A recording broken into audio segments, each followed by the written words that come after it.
দৌত করো, তোমরা এরপরে কি করো, হাতের পাদ্রি পর্যন্ত দৌত করো, মাথা মুছে করো, পায়ের টাকনুর উপর পর্যন্ত দৌত করো। এই হলো সাইখ্যা আল্লাহর দেওয়া ফরজ। বাকি ওযু করতে গিয়ে যেগুলো করি আমার রাসূলের সুন্নাত। সুবহানাল্লাহ।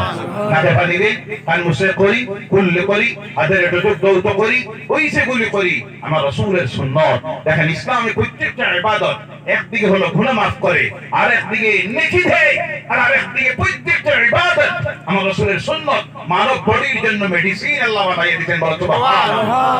ওযু যখন করলাম আল্লাহ পাক সব দিল, নেকি দিল।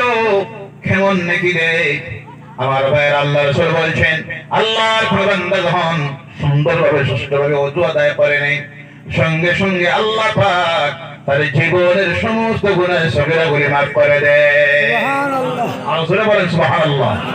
গুনাহ মাফ হয়ে গেল ওযুর মাধ্যমে, আল্লাহ নেকি দিল। আরেকদিকে দেখা যায় এই ওযু যখন করে ওই বইয়ের মধ্যে খ্রিস্টান ডাক্তাররা রিসার্চ করে গিয়ে লিখতেছে মুসলমানরা যে পদ্ধতিতে তাদের প্রার্থনাগুলি করে, ওই করার আগে গিয়ে তারা যেইভাবে হাত মুখ ধৌত করে, নাক পরিষ্কার করে, ওই করার কারণে মানুষ দুনিয়ায় চলতে গিয়ে যে সব ভাইরাস তার নাক দিয়ে, মুখ দিয়ে, কান দিয়ে ঢুকে, ওই সমস্ত ভাইরাস গুলো কেউ যদি রোজ 5 বার নাক, কান, চোখ, মুখ ওয়াশ করে, ওই মারাত্মক